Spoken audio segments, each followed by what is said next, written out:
بەناوی خۆی بەخشندە و میهرەبان. پاش 6 ساڵ لە ناڕەزایەتەکانی حەفتەی شوبات و ڕۆژانی دوایی بەراوردێک لەگەڵ ئێستادا پرسی ئەمجارەی بەرنامەکەمان دەبێت.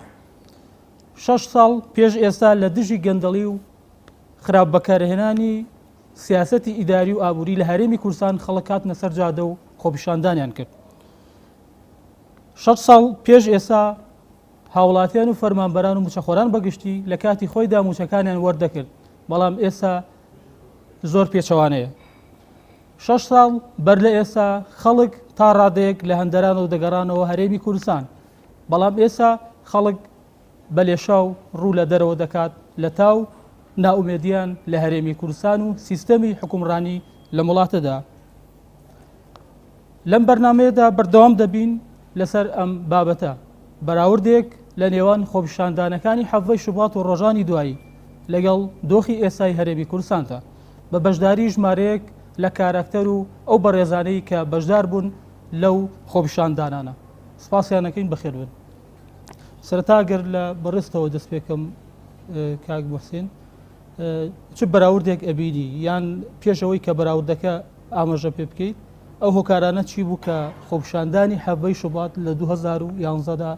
لە هەرێمی کوردستان یان بەشێکی زۆر لە هەرێمی کوردستان دەستی پێکرد؟ ئاسرەتا سوپاس بۆ جەنابتان کە ئەم ڕۆژە پیرۆزەتان زین و کردوێتەوە. بە پێویستی زانم مەکە سەروی ڕێز و نەوازشداوە نوێنم بۆ هەموو شەهیدانی حەڤەی شوبات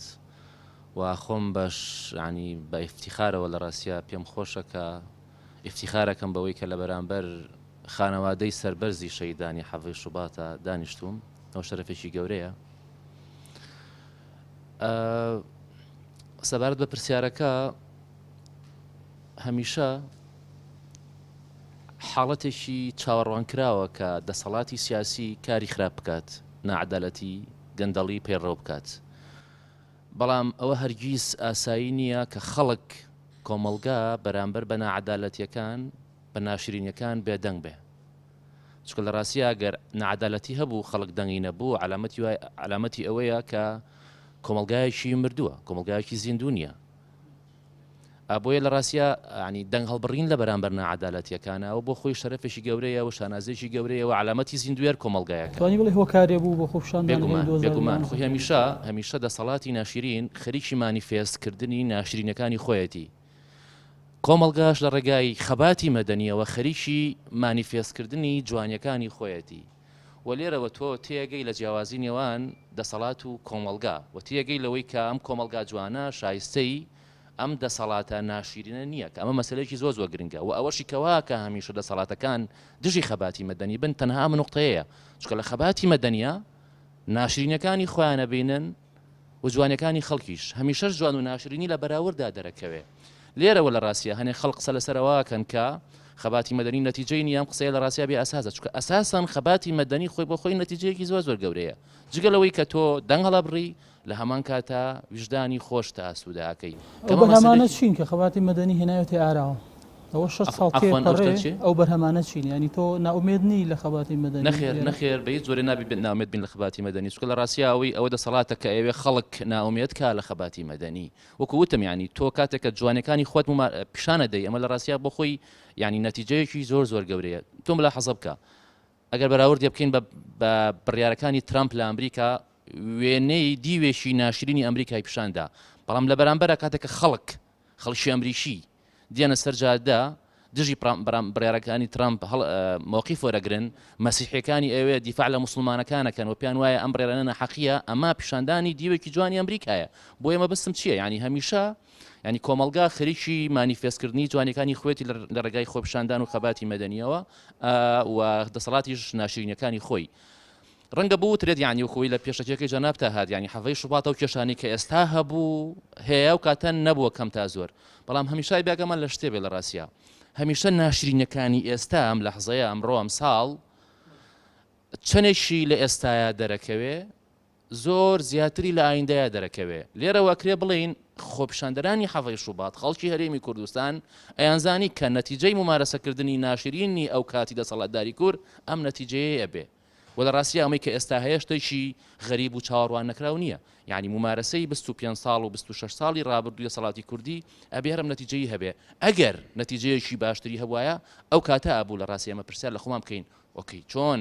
ئەم شۆڕەشە ناشرینە و ئەم حکمڕانێ ناشرینە ئەم نەتیجە باشەیە بێ. لێرەوە لە ڕاستیە هەم حەفەی شوبات شەرعیەتی هەیە، هەم بایکۆتەکانی چەند مانگی ڕابردووی مامۆستایان و فەرمانبەران شەریعەتی تەواویان هەبوو. ئەگەر بەتەنها ئەو هەوڵەش بێ کە تۆ دێی لە ڕێگای خەباتی مەدەنیەوە ممارەسەی جوانەکانی خۆتەکەی جوانەکانی خۆت پیشانەدەی، چکە هەمیشە ناشرینەکان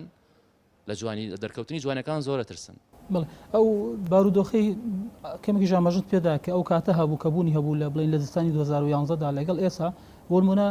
ئەگەر بەراورد ئەم چەند مانگەی ڕابردوو فەرمانبەران و موچەخۆران لەسەر جادە بوون، خەڵک لەسەر جادە نەبوو بڵین بە شێوەیەک، بەڵام لە حەڤەی شوبات و ڕۆژەکانی دواترا بە پێچەوانەوە بوو. خەڵک بەعام هاتبووە سەر جادە بەبێ ئەوەی حسابەوە بکرێ ئەمە موچەخۆریان موچەخۆر نییە. يعني ئەمە جیاوازیە بوو لەوە. بێگومان ینی ئەو قسێت دقیق نییە کە هەمیر باسەوە کە هەمیشە مێژوو خۆی دووبارە کاتەوە، لە ڕاستیە هەرگیز مێژوو وەکو خۆی دووبارە ناکاتەوە. من لە ڕاستیە هیچ لە نقطە سەر ینی ئەوەی کە بایکۆتی مامۆستایان بەلای منەوە جوانێکی لەوە بوو لە حەڤەی شوبات ناچوو، نەک لەبەرەوەی حەڤەی شوبات مهم نییە، نا لەبەرەوەی کە هەمیشە ینی ساڵی جیاواز، زەمەنی جیاواز، مەکانی جیاواز، دۆخی جیاواز ئەبێ خەباتی مەدەنی جیاواز بێنێتە پێشەوە. بیرمان نەچێ ینی ڕاستە هەموو تایتڵەکە پێوترێ خەباتی مەدەنی، بەڵام لە ڕاستیە خەباتی مەدەنی خاوەنی فۆرم و میکانیزمی جۆرا و جۆرە. ئەگەر خەباتکارانی مەدەنی بەتەنها ممارەسەی جۆرێک لە خەباتی مەدەنی بکەن، لە ڕاستیە و علامەتی ئەوەیە کە ئەوانە لە خەباتی مەدەنی تیانە گەیشتن. ئەمانجو بەرهەم ینی لای خەڵک بەدینایە بە تایبەتی ئەوانەی کە خۆپیشاندانەکەن، ینی دواتر بە ناومێدیەکەوە گەڕێنەوە داوە چ لە کۆتاییەکانی بڵین ئەو 60 ئەوەندە ڕۆژەی کە لە 2011دا کۆتایی پێهات چ لەم ساڵی ڕابردوو شاکە وەکوتم ینی من بۆم قەناعەتم بەوە نییە کە نەتیجەی نەبوو بێت، چونکە نەتیجەکان وەکوتم ینی نەتیجە ینی مەرج نییە هەمیشە نەتیجە مەلموس بێ و بەرجەستە بێ. نەتیجەی ئەوەڵ و ینی نەتیجەی سەرەکی لە خەباتی مەدەنیە دەربڕینی مووقیفە بەرامبەر بە ناشرینەکان. وەکوتم ینی شتێکی چاوەڕوان کراوە دەسەڵات زۆر باش ناشرینی ممارەسە بکە، بەڵام هەرگیز چاوەڕوان کراوە ئاسایی نییە کاتێک کە خەڵک بەرامبەر ناشرینانە بێدەنگ بن. دەست خۆش سپاس بۆ ڕێزت. ئەگەڕێم وڵات ناسی خان جەنابە دۆکو پەرلەمانتارێکی پێشووی پەرلەمانی کوردستان و کاتەکە لە پەرلەمانە بوون، ئەمە ئەو پرسیارە بکەم. خۆپیشاندانەکان ئۆپۆزیسیۆنیان دروست کرد کە حزبی بوون لە حیزبەکانی ئۆپۆزیسیۆن، یان ئەو پەرلەمانتارانی کە لەبەری ئۆپۆزیسیۆن بوون بە پێچەوانەوە ئۆپۆزیسیۆن بوو خۆپیشاندانەکانی دروست کرد. بەلای خوای گەورە میهرەبان سڵاو و ڕێز و خۆشەویستیم بۆ کەسوکاری شەیدانی حەڤەی شوبات و ئەوانەی لێرە نوانشی ئامادە نەبوون نەیانتوانیوە. من ئەو کاتی کە حەڤەی شوبات ڕوویە ئۆپۆزیسیۆن هەبوو، یعنی سێ لایەنی سیاسی لە ئیتاری خەباتیان گۆزا بووە بۆ ئیتارێکی ئۆپۆزیسیۆن، یعنی لەناو حکومەتە نەبوون. من یەکێک هەر ئەو کاتیش لە پەرلەمان لە مداخەلەیەکمە ئیشارتم بەوەیە یەکێک لە هۆکارەکانی خۆپیشاندانی ئەو کات ئەوە بوو خەڵک تێگەشتن تەنانەت ئەمانی کە نوێنەرایەتی خەڵکەکەن لە ناو پەرلەمانە قسەیان ناڕوە، ئەو هەموو قسەی لەسەر بودجە ئەکرا و ئەو هەموو نووسراوی ئاڕاستی سەرۆکایەتی پەرلەمانە کرا و ئەو هەموو ڕخنەی لە ژمارەی تەعینبوونەگی دامەزراندنەگیرا و لەسەر پرسیار لەسەر داهاتی نەوتەکرا و شەفافێت نەبوون و مەسەلەن بۆ نمونە ئەوترا حیسەی ئەم ساڵ 2010 حیسەی تەعینات ئەوایە 10,000 بووە، لە پڕ سەرۆکی حکومەت ئیعلانێ کرد 25,000 کەس تەعین بووە. نەتەزانین لە سنووری چییە بە چێ یاسایەک تەعینی کردووە، چۆن تەعینی کردووە، ئەو کاتێشتا یاسای ڕاژە دیاری نەکرابوو. لەم لاش سەرجادە پڕ بوو لە خەڵک کە تەعین نەکرابوو. کاتێک کە سیریان کرد تەنان ئەم پەرلەمانتارانی کە قسە ئەکەن و پرۆژە تەقدیمەکەن نەژمارەیان ئەوەنەیە یاساکان بڕوە نەوەکو پێویست ئیشانەچێتە پێش بۆیە ئەگینا کاتێک کە خەڵک نوێنەری خۆی هەبوو لە پەرلەمانە پێویست ناکە خەڵک لەسەر شەقام ناڕزایەتەکانی خۆی دەربڕێ ئەگەر پەرلەمانەکەی فعلی بێ و بتوانێت نوێنەرایەتی بکاو بە فعلی دام و دەستگاکان لەژێر چاودێری و ڕقابەی پەرلەمانە بێ. بەس کاتێ سیری کرد پەرلەمانەکەی وەکو پێویست بەدەمیەوە نایە و ناتوانێن ئەدایی نوێنەرایەتی خۆی بکە خۆی پیشاندانی کاتە ئەداتان باش بوو بە بەراورد بە ئێستا هەرچەندەوە کاتێکی ئێستا خۆپیشاندان کرا ئەم ساڵ بڵین کە گوزەری کرد و ڕابرد پەرلەمان لە کارانە بوو. جەناب تەڵیانی ئەمە بەڵگەی بۆی کە خەڵک زانیوێتی پەرلەمان کارانی بۆیە هاتووە هەر خۆی مامۆساوەتی هەر ئەسڵەن خۆی لەبەرەوەی تو ئەو کاتە بۆچی ئەوە هاوارتە کرد لەسەر عقدی ناشەفافی نەوت و لەسەر داهاتی ناشەفاف چونکە ئەدزانی ئەم نەعەدالەتێ لە دابەشکردن و ئەم ناشەفافیەتە لە داهاتا وردە هەرێم بەرە و قیرانێکی گەورە ئەبا اینجا سەرڕای ئەوە تووشی دابەزینی نرخینەوت بووین و گروپی داعش و شەڕی داعش و ئالۆزیەکانی دووە لە ئەقلیمەکانی چواردەور ئەمانەش بووە بارێکی تر ئەو کات ئێمە وەکو ئۆپۆزیسیۆن و پەرلەمانتار چالاک بووین و ئیشی باشی شەکرا بەڵام بەروی ڕێژەی ژمارە ئۆپۆزیسیۆنان کەم بوون وە بە زۆرینە دەنگ ئەدرا لە پەرلەمانە وەکو پێویست ئیشی نەئەچوو بەڕێوە یعنی ژمارەکە بەربەست بوو بربەستێکی گەورە بوو بربەستێکی گەورە بوو ئەو کات ئەکرایەکێ لە بربەستەکان بەڵام دوایی کە بۆچی مەسەن ئۆپۆزیسیۆن بڕیاریدا ئەم جارە بچنە ناو دەسەڵات پیان وا بوو مادەم ئەم حکومەتە ئەم هەرێمە دەستورێکی نییە و یاسایەکی نییە مافی ئۆپۆزیسیۆن پارێزیەوە بەش زۆرینە و کەمینەیە یان لە دەسەڵاتەوە چاکسازیەکەن دەرکەوت کە ئیرادەی سیاسی حیزبەکان لە سەر و ڕقەمیشەوە یعنی ئەگەر ئیرادەی ئەحزاب بێ شتێ بکە ئەیکا پەیوەندی بە ڕقەم و شتی ئەو کاتە بۆ خەڵکتان ڕوون کردەوە کاتێک هەڵبژاندان ئەگەر بڵێن ئێوە کە ئێمەتان نردووە هەر ئەوە دەسەڵاتمان هەیە ژمارەمان ئەوەندەیە ئەگەر خولێشی کە ژمارەمان زیاتر بێ ئەتوانی بەشداربوونمان لە قەناعەت لای خەڵک بەشداربوونمان لە خۆپیشاندانەکان است کە هەموو ئەوانەمان ئیشارەت پێەیە کە ئێمە پرۆژە تەقدیمەکەین ئیشەکەین دەنگ ئەگەێنین بەڵام وەکو پێویست ژمارەکە یارمەتی نادا بەڵام خۆ دواتریشە ژمارەکە پێما بها یارمەتی نەداون تا ئێسش ئەم جارە یعنی خۆی ژیانی سیاسی ئەزمونە ئێمە ڕاستە ئەزمموی 25 ساڵ حکومڕانیمانێ بەس بەڕاستی ینی هەموو مەرحەلەیەک گرفتاریکی گەوری خۆی هەبووە هەمووشی لە شێر دەسەڵاتی حزابا بووە ئێستا دەرەکەوێت دەسەڵاتی حیزبی ئیرادەی سیاسی و حیزبی بەسەر هەموو دام و دەستگاکانە زاڵە یعنی حتا ئەگەر ڕقەمیش نەبێ ئەوە دوجار ئیرادی حیزبەکانە کارەکان ڕاپەڕێنە ئەوەی موسسات و پەرلەمان و حکوومەت و دەستخۆش بێگەڕێ وڵات کاگ نزارجەلام وەکو چالاگوانێکی خۆپشاندانەکان لەو کات بەڕێی بەڕێزت ئامانج و هەدەفی گشتی هاتوۆتە دی یان هات بۆ دی ئەو کات یان بە ڕێژە باسی بکەی تا چەند داخوازی خەڵک هاتە دی وە بۆ پێچێ بڵێ نەخێر نهاتە دی بۆچی هۆگارەکە چی بوو بەس خۆپشاندانەکان ئەنجامی خۆپشاندانەکەی 2011 حەڤەی شوبات و ڕۆژانی دواتر بە زەبری هێزەوە بوو کۆتایی پێهێنرا بەڵام ئەبێ چاوەڕێی ئەوەش بکرێت چۆن بەرجەستە بۆ ئامانجەکانیان ینی چۆنەڵێ ئامانجەکانی لە چیا خۆی بینیەوە بەڵێ دەست خۆش سپاس بۆم دەرفەتە سەرتا سەری ڕێز و نەوازش بۆ شەیدانی شەقا مەگشتی و شەیدانی حەڤەی شوبات بە تایبەتی سڵاو و ڕێزبان بۆ کەسوکاری شەیدانی سەربەرزی حەڤەی شوبات کە ئێستا لەگەڵمانان بێگومان خۆپشاندانەکانی حەڤەی شوبات ئەگەر بڵین دەستکەوتی نەبووە یامڵین ئامانجەکانی نهاتوۆتە دی ئامانجەکانی هاتوۆتە دی بەتاڵی ئامانجەکانی هاتوۆتە دی چکۆ یەکێک لە شتەکانی کە ئاشکرای کرد ئەم سایکۆلۆژیای ئەم سیستەمەی ئاشکرا کرد ئێمە پێشەوەی خۆپشاندانی حەڤەی شوبات ئەنجام بین پێمان وابوو کە ئەم سیستەمەژ ئەگۆڕێت و توانای گۆڕینی هەیە و ئەگەر ئێمە خۆمان نەرجوڵین شەقام خۆی نەرجوڵاوە لەبەرەوەی کەوا شەڕی ناوخۆ هەبوو دواتر گرانی هەبوو دواتر ململانێ لەگەڵ بەغایە هەبوو کۆمەڵە کێشە خاترانە هەبووە بڵێ خاترانە هەبووە بۆ دەسەڵات خاترانە نەبووی تر کۆمەڵێ خەڵق ئێمە من لە ئاسی نوخبای باسی و مەسەلا ناکەم لە ئاسی نوخبای من هەر بڕوان بەو حقایەتە کۆنانەی دەسەڵات هەر نییە بەس بتێونەتەوێ خەڵقەکە شەڕێکی دەرونی لەگەڵ خەڵقاکەن ئەو خەڵقە بچووکەکەنەوە ئەو خەڵقەوالیەکەن کە لە هینی خۆیاکەن خۆ ئێستا بە حەز ناکەم مۆزوعەکە گۆڕ ئێستا دیعایەکان بڵاو کردەوە کە لە سلێمانی ئەوێ بە گۆمی خوێنی وای لێ دوای لێت ئەمە خەڵق والێ کاکە شەقامی بیر بچێتەوە و ئەو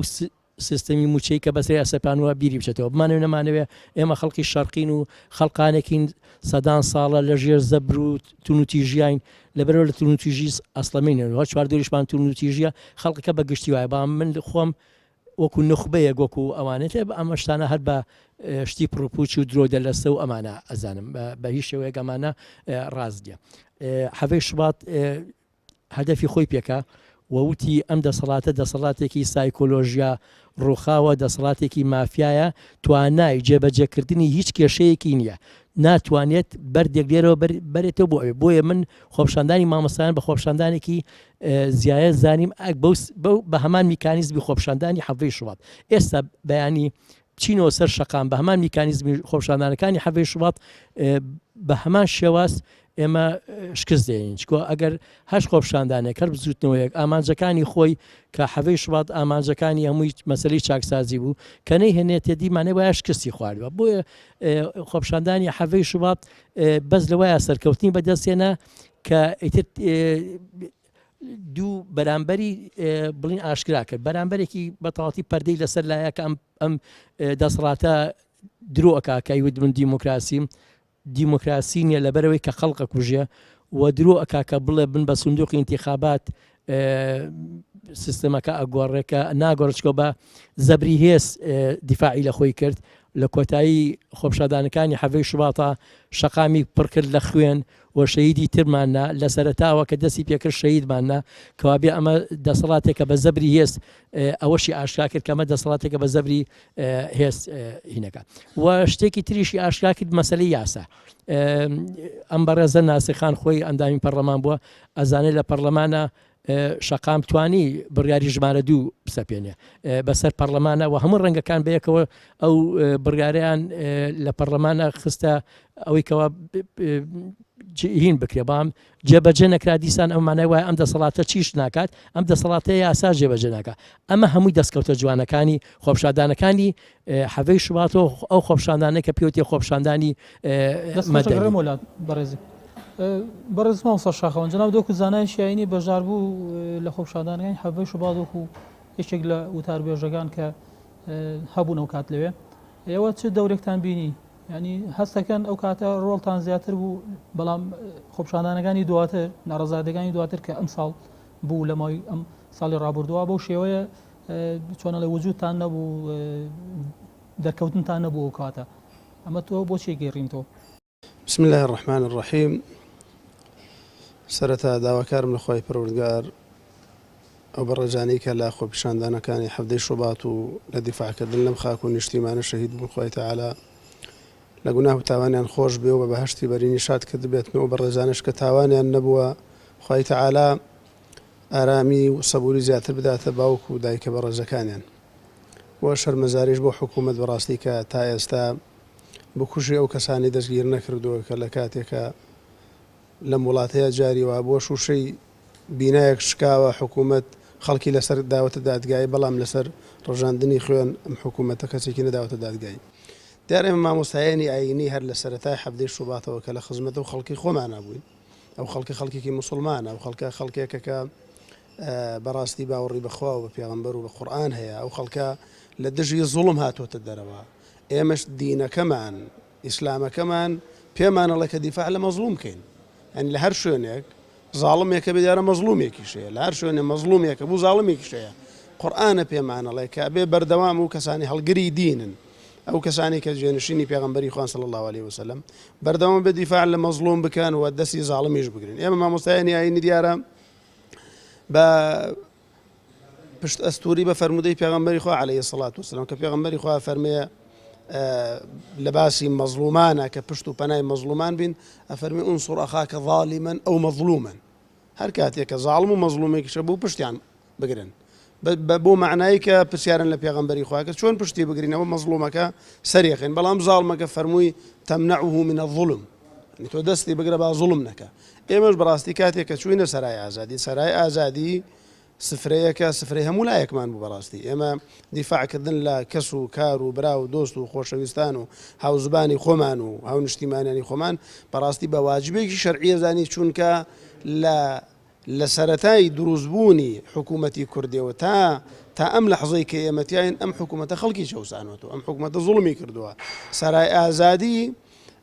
ناڕزایەکی ڕابردوو بوو کە دەری بڕێ بەڕاستی بۆیە ئێمە وەکو مامۆستایانی ئاینی پێم وانە لەو کاتیا دیفاعمان کرد بێسە دیفاع نەکەین بەڵام شێوازەکەی گۆڕاوە کاتی خۆی ئێمە کە ئێمە بە سەربەرزی ئەزانین بەڕاستی لە خزمەت کەسوکاری شەهیدان نابین ئەم بەڕێزانی کە لێرە حزوریان هەیە و سەربەرزیمان زانیوە لە هەموو مناسباتەکانیانە بەشداری بکەین و بە سەربەرزیمان زانیوە کە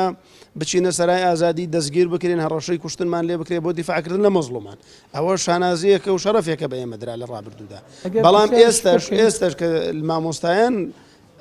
ناڕۆزاییان دەربڕ ئێمەش بە شێوازێک لە شێوازەکان لەبەرەوەی مزاهرەی مامۆستایان نەمانەوەکو سەرای ئازادی شێوازەکەی جیاوەکو بەڕێزان باسییان کرد ئێمە زۆر جار هەر لەسەر دیفاعکردن لە مامۆستایان و لە مەزلومان چەندەها مامۆستای ئاینی خۆتان نەزانن لە مزگەوتەکان دوور خراونەوە بەڕاستی بە تایبەتی لە زۆنگی زەردا بۆ دیفاعکردن لە مەزلومان. ئێمە هەر کاتێک لە هەر شوێنێکی ئەم دنیاە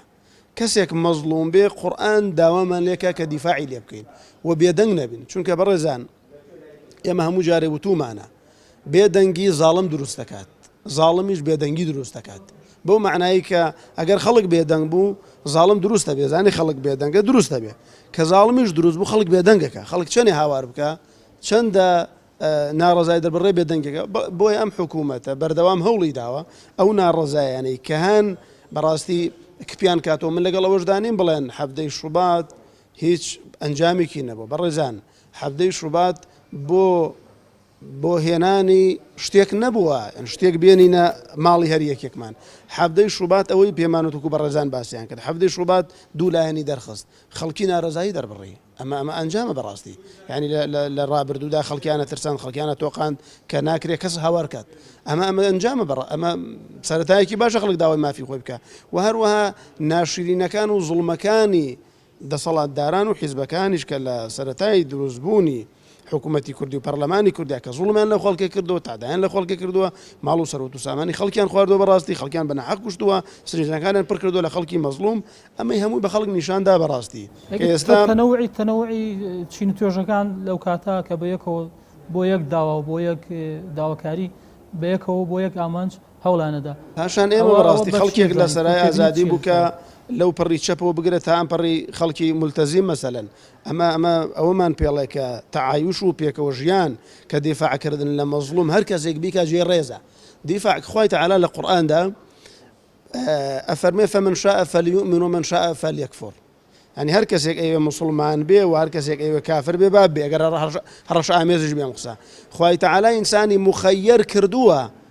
لە نێوان مسلمان بوون و کافر بوونا بە هەڕەشەوە، بەڵام ئینسانی مخەیر نەکردووە زوڵم بکە.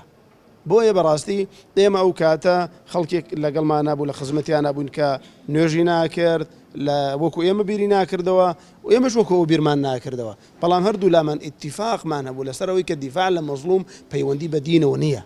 یعنی ئەوە زۆر هەڵەیە بڵێن دیفاعکردن لە مەزلوم و خەڵکێکی ستەم لێکراو ئیلا پەیوەندی بە دینێکەوەیە، ئیلا پەیوەندی بە بەرنامەیەکەوە، ئیلا پەیوەندی بە حیزبێکەوە، ئیلا پەیوەندی بە مەسەلەن خەڵکێکی مسلمان و نەجاری وایە خەڵکێکی مەسیحی. ئێستا وەکو بەڕێزان باسییان کرد لە ئەمریکا چەندە دیفاع لە مسلمانانەکەن. ئەمە بەڕاستی بە خەڵکمانوت کە ئێمە ئەتوانین پێکەوە لەسەر شەقامێکدا دانیشین داوای حەقوق و مافەکانی خۆمان بکەین. دەستخۆش بێ گەڕێم و لای بەڕێسان ئێستاش پێم باشە کەسکاری سەبەرزی شەیدانی حەفتەی شوبات بۆ چوون و تێبینی خۆیان بڵێن و ئەو داواکاریانەی کە هەیەیان بوو، ئەو مافانەی کە هەیەیان بوو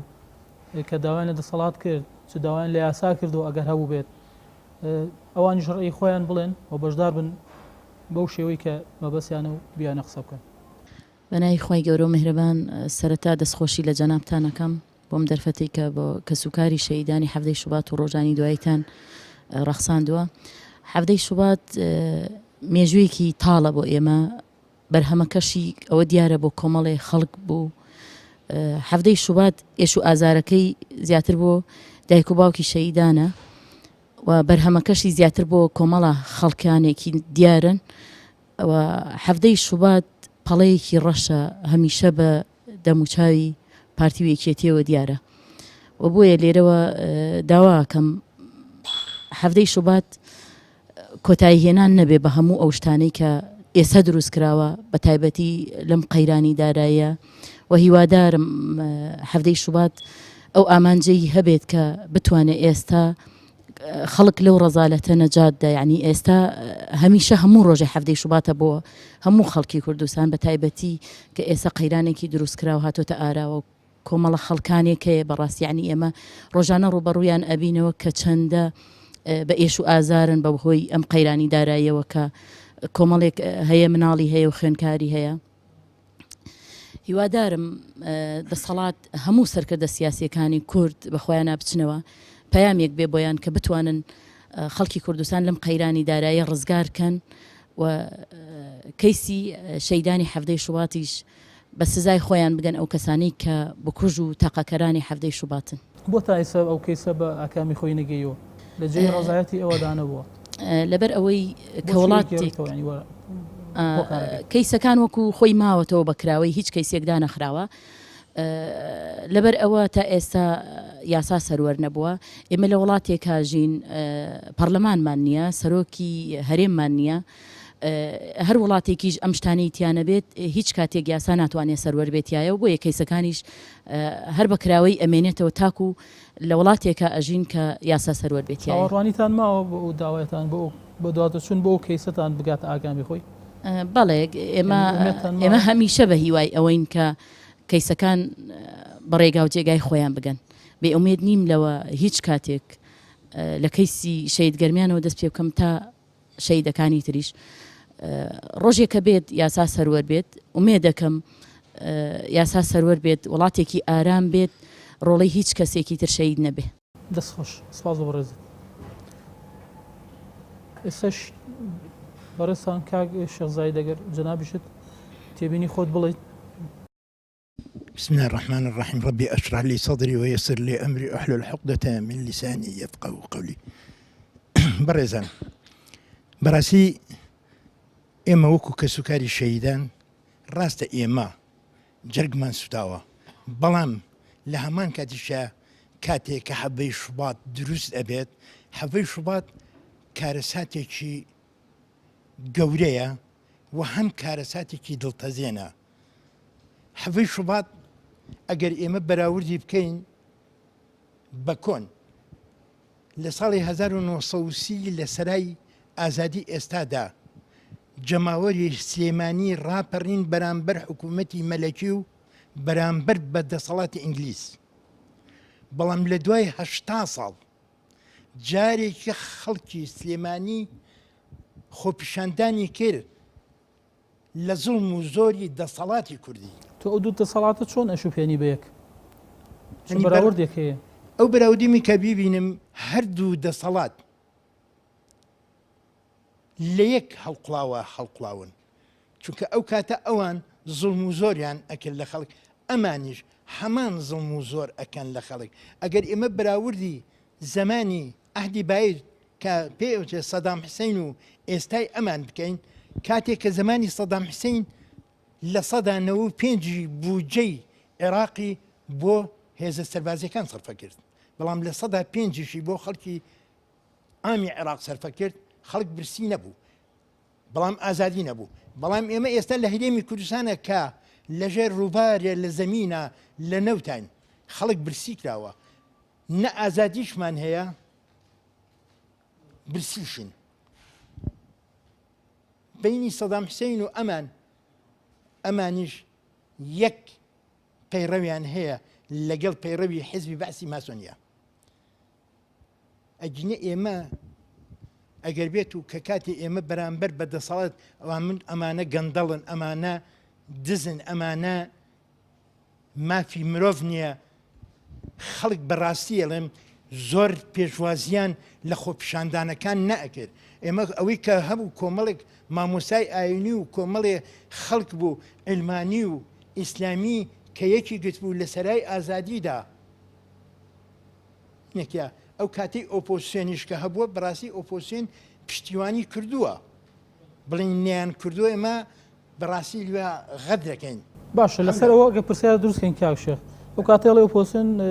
پشتگیری کردن بەڵام ئێستا 6 ساڵ تێپەڕی ئەو لایەنانی کە ئەو کاتە ئۆپۆزیسیۆن بوون و ڕەخنەیشیان لێ گیرا کە دواتر چوونە دەسەڵات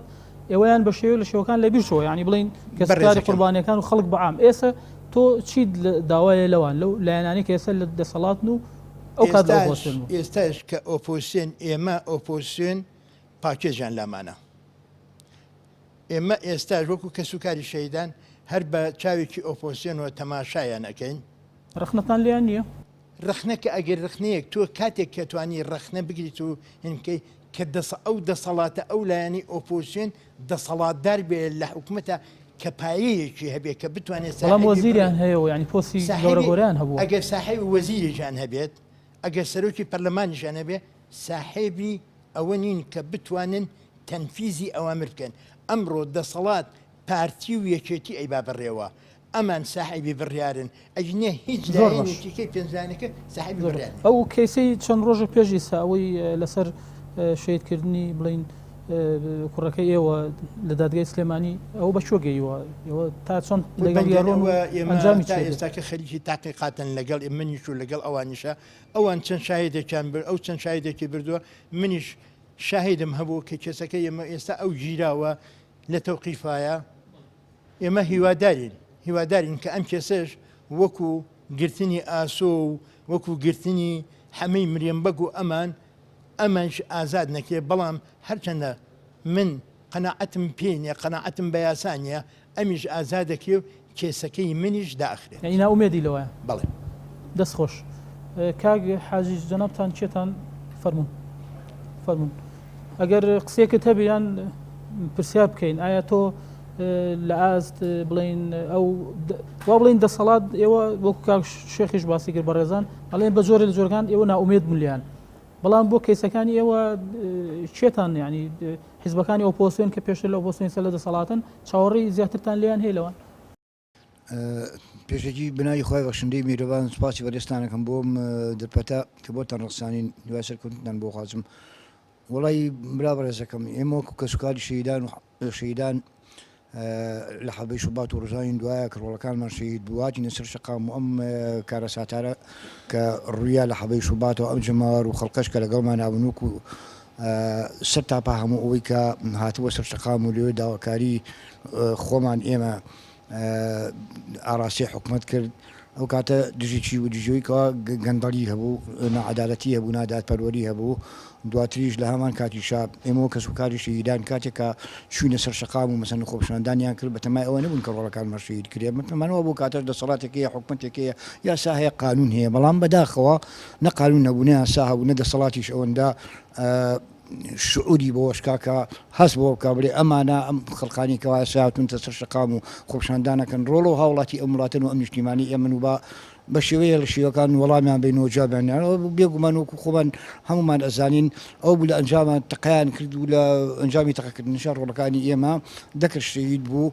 ڕۆڵەکانی ئێمە بوون بە قوربانی لە پێناوی شیا لە پێناوی دادپەروەری کۆمەڵاتیان لە پێناوی عەدالەتە لە پێناوی چاکسازیە چاکسازیش نەکرا بەڵێ ئەو کاتە سەرۆکی هەرێم خۆی وعدیاکەوە چاکسازیەکێت و دەستەکەین بە شاکسازی بەڵام بەداخەوە هیچ کام لە بەڵێنەکانی نوچیاندا لەو قسانێکەوە بە ئێمان ناوە یاخود ئەو وعدانی کە بە ئێمی کە سوکاری شتێکدانوە بە خۆپشاندەرانیان هیچیان نهاتە دی ئێمە بەڕاستی ئەو کاتە لەو کات و سەردەمەیە زۆر سوپاسی لایەنەکانی ئۆپۆزیسیۆن نەکەین وەکو یەکگرتووی ئیسلام وەکو کۆمەڵی ئیسلامی وەکو خۆمان کە شەهیدەکانمان ئێستا پەیوەستە پابندە بە گۆڕانەوەیە هەڵوێستیان هەبوو زۆر بەڵام لە هەمان کاتیشا ئێمە ئەو کات ساتە وەختەش و ئێستش ئەزانین کە ئەمڕۆ لەم هەرێمی کوردستانەیە لەم هەرێمی کوردستانی ئێمە کەسانێک دوو حیزبی باادەستی گەورە حکومڕانی ئەکەن و حکمیان بەدەستە کە هیچ کام لە حیزبەکانی تر دەسەڵات و توانیان نییە بەسەر ئەوانە کە بتوانن مسەیتر بن و داواکاری ئەم شانی ئێمە یاخود دژی خەڵق و هیچ ماوەڕەکە بە عام بەگشتی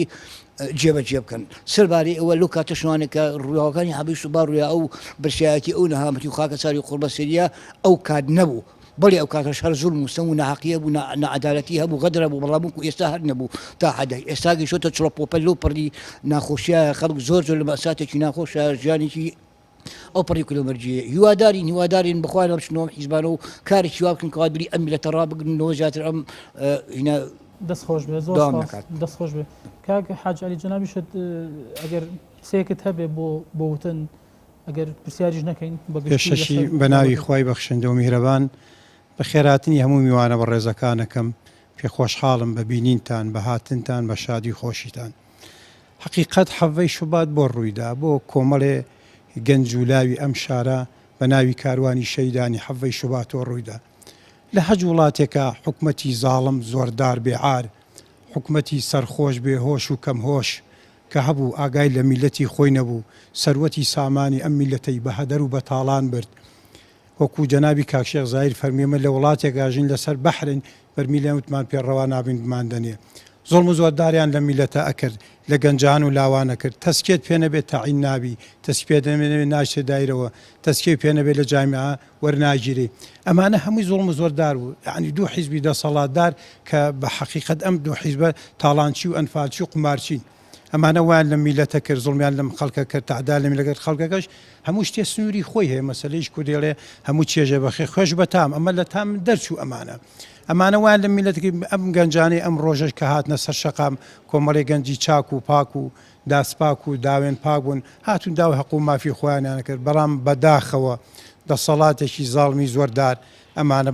بەش لولەی تفەنگەکانی جوابی ئەم خەڵکیاندایە و دایمە دەستیان لەسەر لولەی تفەنگەکانیانە ئانوێ دەنگە ناڕەزەکان کبکەن خەڵەمە ئازادیەکان بشکێنش ئەمەش لای هیچ کەسێک و لای ئینسانێکی بەوجدان کب بووە یعنی تاسیری کردو ئەو زەبروزەنگی قوربان بڵێ ئەو مووقیفەی ئەو کاتێک کە لە حەڤەی شوبات تا بڕۆژی بە هەزارها خەڵک لە سەرای ئازادی بدەنگی خۆی هەڵەبڕی دەستی بەرزەکردەوە داوای ناعەدالەتێ کرد داوای ئەم حکومەتەکەی ئەرحەل ئێستا وەکو پێویست ئەو هەڵوێستە نیە ئەو مووقیفە نیە کزیکەوە دیاری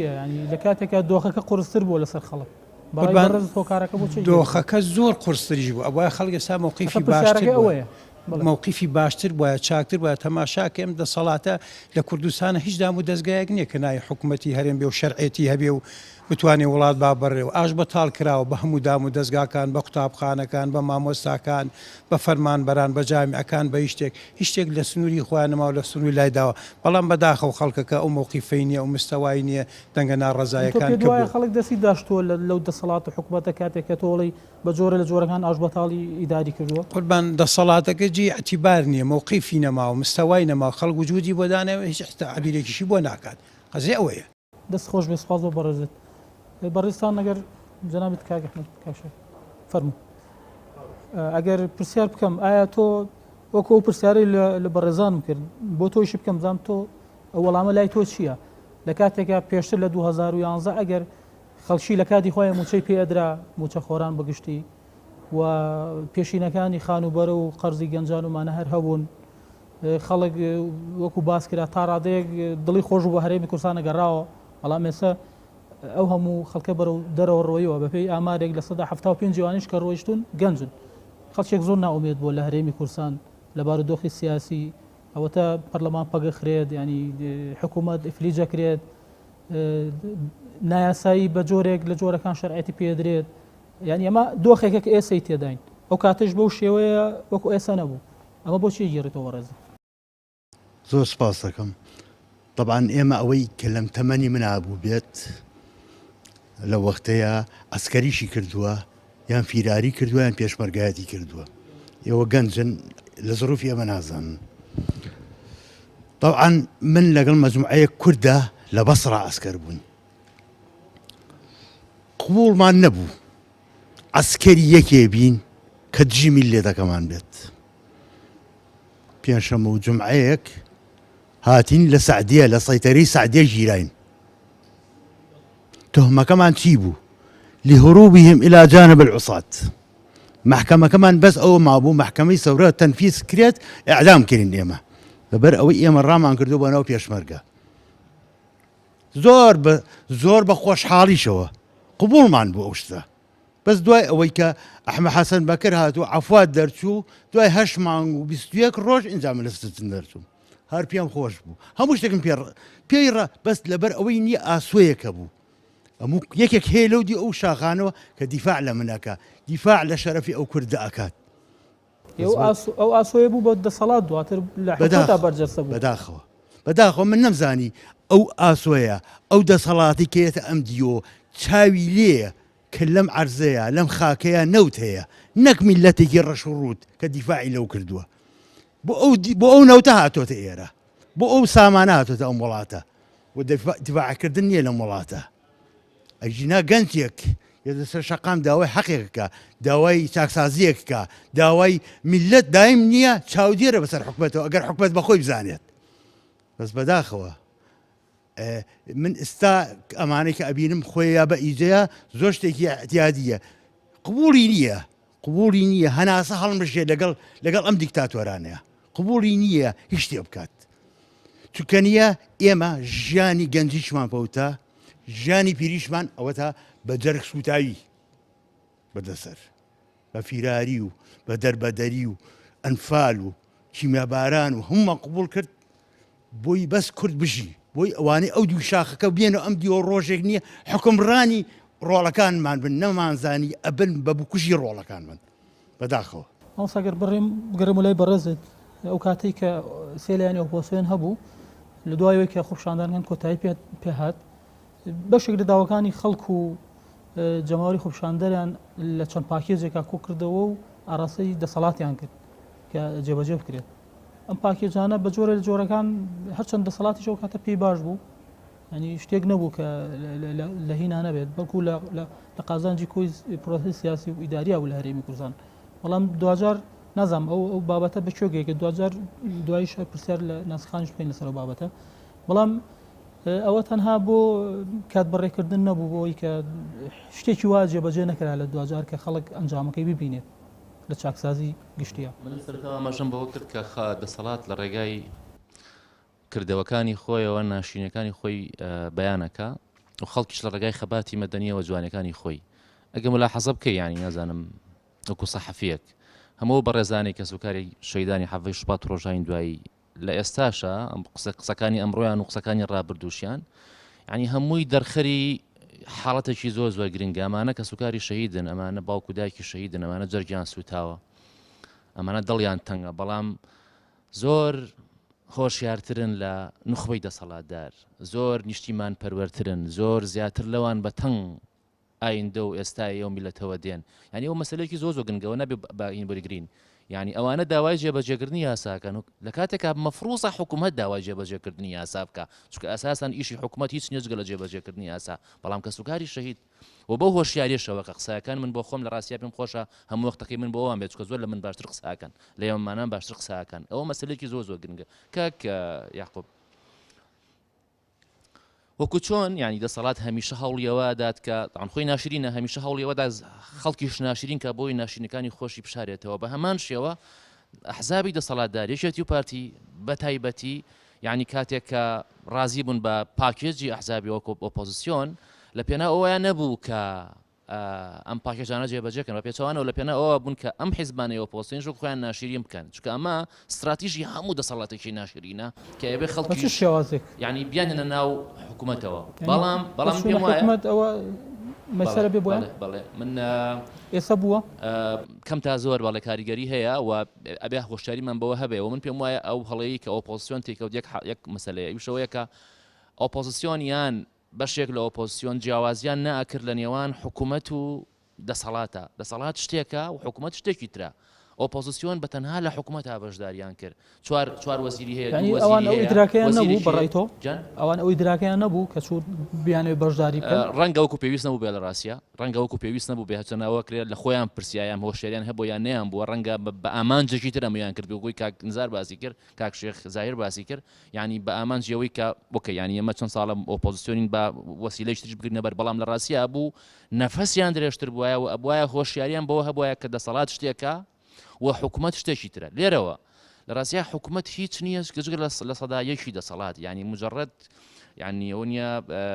دەموچاوێکە و نیە دەموچاوێکی دەسەڵاتە ئەژیناوی کە حکومەکە لە ڕاستیا دەسەڵاتە لە ناو دەسەڵاتی شاهد بوو حیزب لە ناو دوو حیزبەکەشە دوو بنەماڵە لە ناو دوو بنەماڵەکەشە چەند کەسێکی دیاریکراون و ئێمە ئاگەمان لەوە بێ کە لە ڕاستیا ئێستا من پێم وایە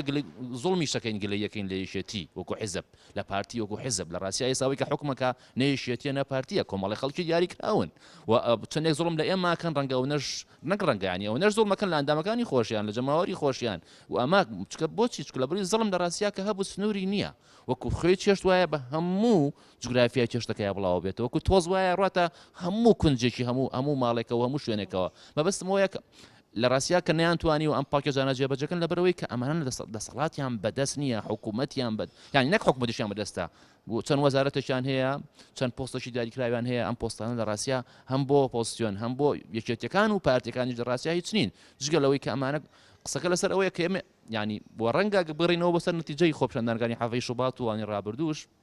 ینی هەمیشە کاتێکە خەباتی مەدەنی هەیە مەفروزە ئەگەر دەسەڵاتێکە بمەنای کەریمە دەسەڵات بێ حکوومەت بێ مەفروزە ئیستیجابەی بۆ خەباتی مەدەنی هەبێت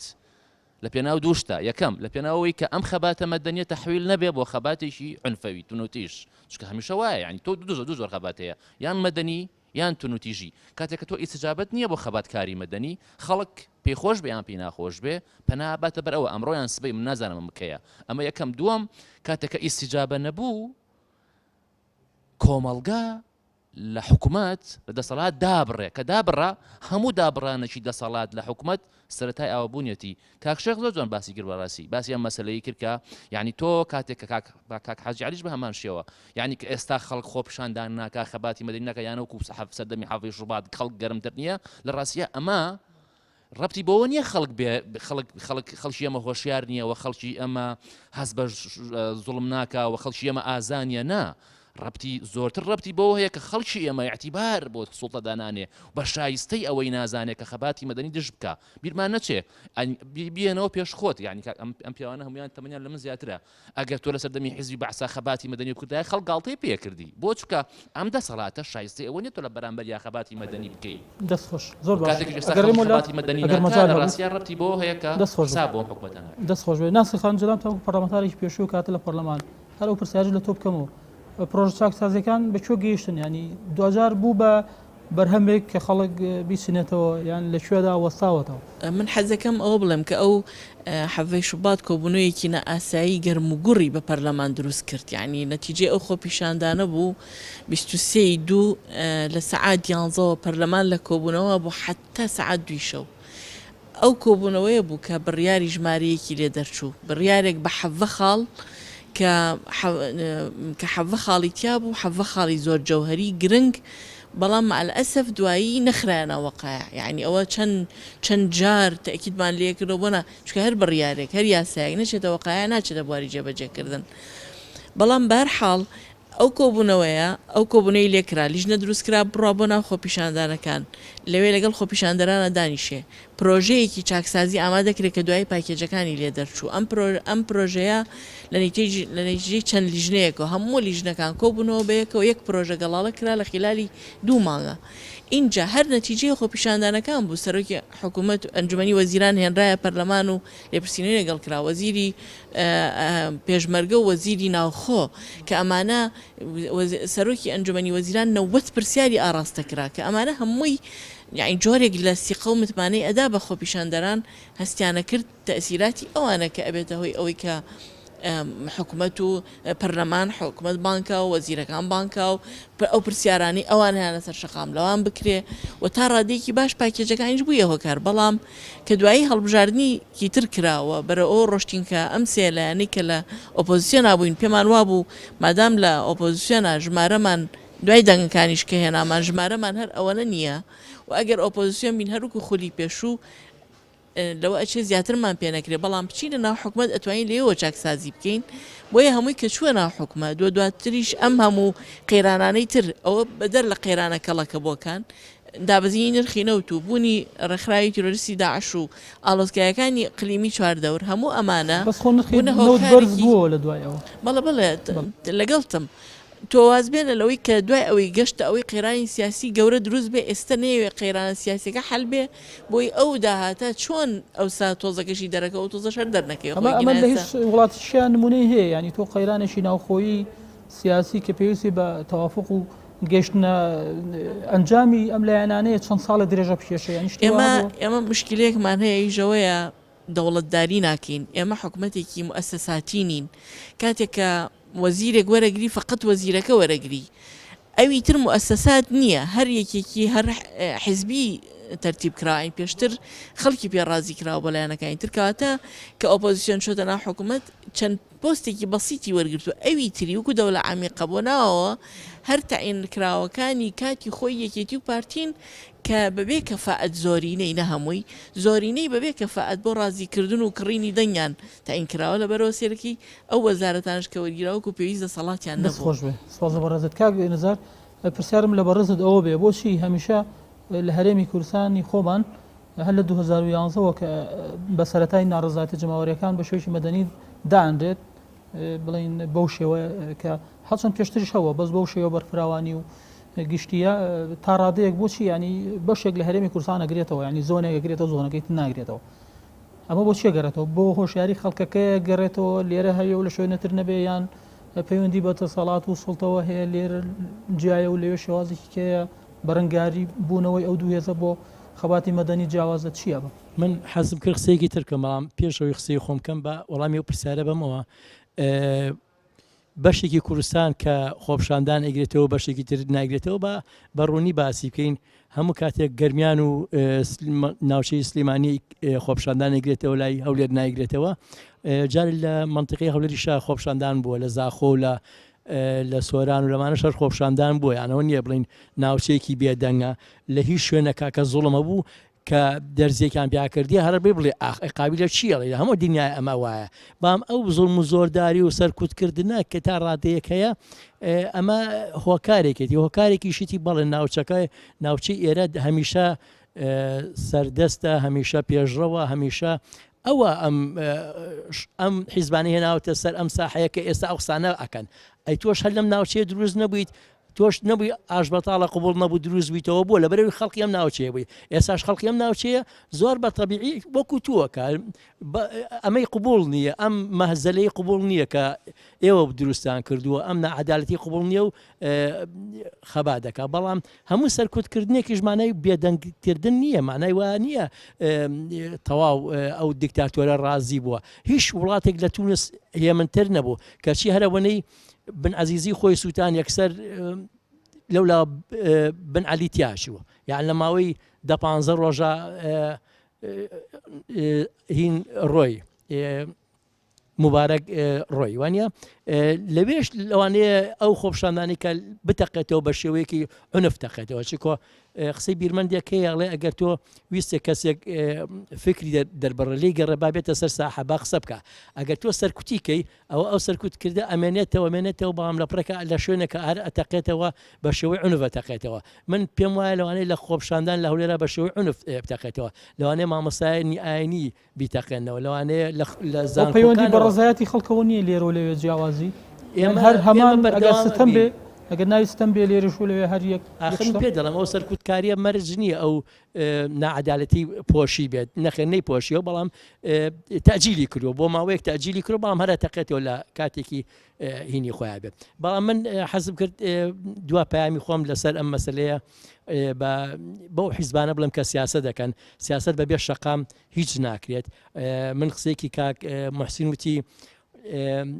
وتی لە سەردەمی بەعسە باسی خەباتی مەدەنی کرا خەڵک گاڵتەی پێکردی نەخێ لە 82 خەباتی مەدەنی خۆپشاندان کرا و ئەوەنی ئەمان خەڵقە کوژن لە خۆپشاندانەکان ئەمان سەرکوتیەکەن بەعز ئەو کاتە نەی ئێوێرە ئەیویت ئەترسایی بە هەموو وڵاتەکە نەیگرێتەوە ئەوەی وەسایق هەیە لە کتێبە هەیە چەندەها کتێب هەیە کە وەسایق بڵاوەتەوە ئێمە خۆمان لە خۆپشاندانی 82 بەشداریمان کردووە ئەو وەسایقە هەیە بە شێوەی هێمنانە لەگەڵ ئەم خۆپشاندانە بژڵێنەوە کات بەغاو بەسڕەش بیگرێتەوە اینجا لە 82 خەڵق خۆپشاندانی کرد بەعز ناچار لە 83 فاوزاتی کە لەگەڵەوانی شاخە ئەمە خاڵێکە میکانیزمێکی تری مەدەنی کە ئەمە پێناوتی خەباتی مەدەنی بەڵام کۆڕەوە هەر میکانیزمێکی مەدەنیە دوایەوە بڕیاری 688 دەرچووە خۆپشاندانی حەڤەی شوبات بوو اینجا دەسەڵات نردی بە دوای ئۆپۆزیسیۆنە و کەوتن فازات و فازات لەبەرەوە بە ئێستا ئەمانەی کە ئێستا خۆیان لاتەری کردووە ببوورە گەر بێڵی قسەکەم تاوە وڵاگەر بە کوتی یەک دیارماوە هەچەند چامەکەت گەی بەڵێ ئەنجامی ئەبێت خۆپشاندان ئەنجامی بێت بەس دوا دیێڕی منێ ئەوانەی کە ئێستا سیاستەکەم پیان وایە بە دەرکەنارکردنی شەقام و بە ئاوتکردنی شەقام و بە وەصفکردنی شەقام بەوەی کەوا هینەکان لێ تێگەیا و هەریسەکان لێ تێگەیە ئەمە زەرێکی زۆر زۆرەکەن و خۆشتان ئەزان ئێستا ئەو حیزبان کۆنەکانی ئۆپۆزیسیۆن ئەوەی هەندێکان چونەتەوە باوەشی دەسەڵات هەندێکیشان ئێستا زۆر لەگەڵ ئێمە زۆر ناتەباون و ناکۆکن و هەیە وەصفی سەرۆکێکەکە کە ئێکسپایر بووە هەیە وەصفی سەرۆکێکەکە چۆک بۆ سەرۆکێکدایە ئەگەر سارە لێ باە ماوەیەک لەم پێشوازی لە دەسەڵاتی ومان زەنێ ماندەلایە بام باش و کە هاتنەوە تێگەیشتی لەوانە کە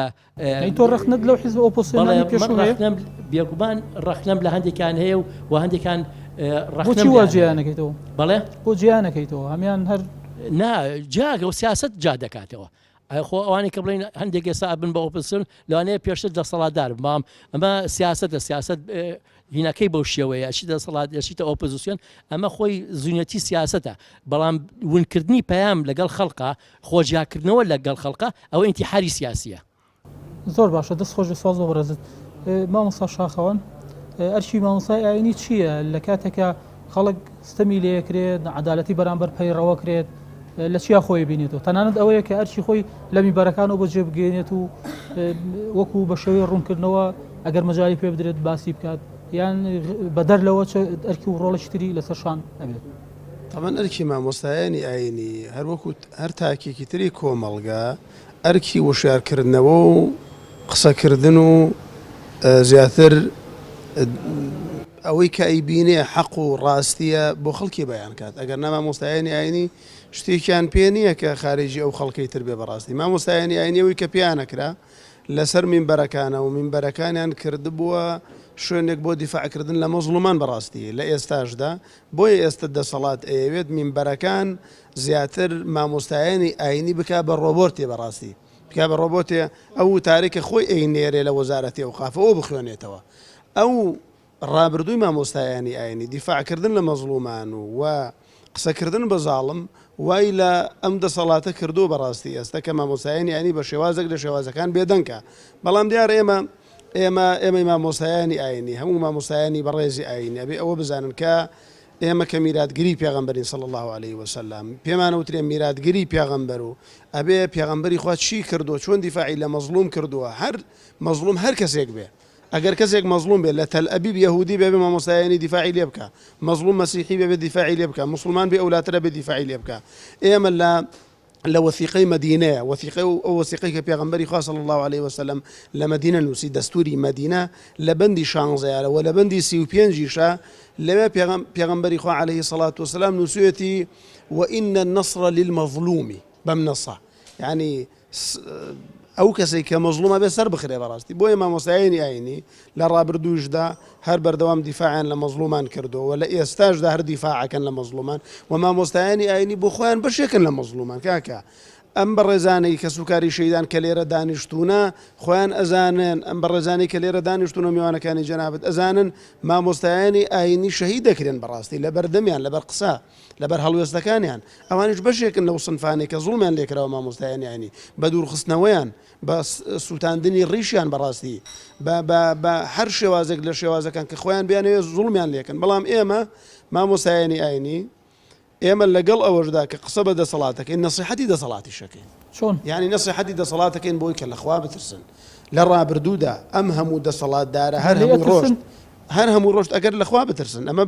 بۆ کەسانی کە ترسێکی خۆیان لە دڵایە کاکە مردیان بەسەراتێخ بزوڵم بۆ لەم خەڵکاکەن کە سوکاری شەیدان کە قساکەن فرمێسک لە چاویان نایە بەڕاستی دڵیان پڕە دڵان ئەکوڵێ ڕۆڵەیەکی چەند ساڵ پەروەردە کردووە بە فیشەکێک شەهیدیان کردو کاکە ئەمە زوڵمێکی زۆر گەورەیە ترسیان دراون هەرێکی بە شێوازێک ترسیان دراون ئەم خەڵکیان ترساندووە پرسیارەکەی بۆچی لە هەولێر خۆ پیشاندان ناکرێت کاکە فیرعون لە قورئاندا خۆی تەعالی باسێکا بۆمان ئەفەرمێ فیرعون مەذهبی فیرعون فاستخف قومه فأطاعوه يعني خەڵکەکەی ئەترسان و ئەم کاتە خەڵکەکە بەگویانە کرد ێستاژوایە بەڕاستی خەڵکەکە ترسیان دراوە هەمان مەذهبی فیرعون کە خوا لە قورئاندا تۆماری کردو لە کوردستانیشە دووبارە بووەتەوە فاستخف قومه فأطاعوه ئەمانش خەڵکە ترسیانن موچەتە بڕین لە مزگەوت دەرتەکەین فەسڵ دەکەین ئەگەر بۆ ئەم منداڵەت قسە بکەین منداڵێکی تر دەفڕێن و شەیدی ئەەکەین بەم شێوازە خەڵکی زوڵمی لێکراوە بەڕاستی بەڵام شێوازی زوڵمەکە لە سەردەمی فیرعونەوە گۆڕاوە بۆ شێوازێکی تر من لە کۆتاییدا بەڕاستی داواکارم لە ئۆپۆزیسیۆن بەڕاستی ئەو حیزبانی کە لەو کاتەیە ڕۆڵەی ئەم بەڕێزانە شەهید بوونە ئۆپۆزیسیۆن بوونە وعدی گەورە گەوریان بەم بەڕێزانە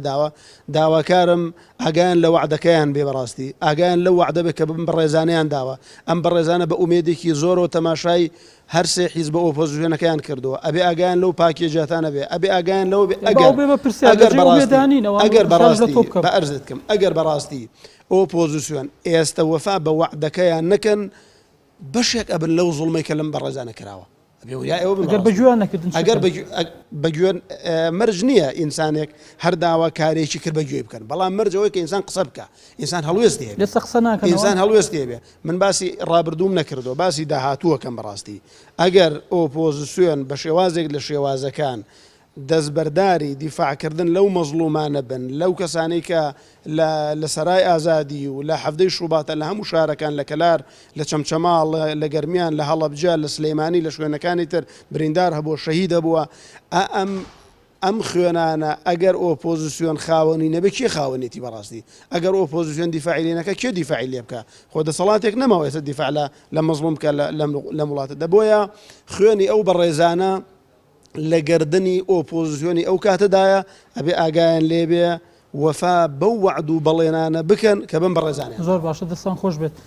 ویسم دوا دەرفەت ئەگەر کاکشێخ تۆ قسەت هەبێ حەزم زیاتر دەرفەت بۆ ئێوە هەبێ ئەگەر قسەتان هەبێ ئێمە لە خزمەتین بەس بە کورتی بتوانیت واللهی برێزەکەم ئێمە وەکو کەسوکاری شەهیدان ناڕازی نین لەوانەی کە ئۆپۆسیۆنی توانە بەڵام ئێمە ئەمانەوێ ئەو پاکێجانە چونکە پاکێجەکان بەس هەر ئۆپۆزیسیۆن نییە کە پاکێجی هەبوو بێت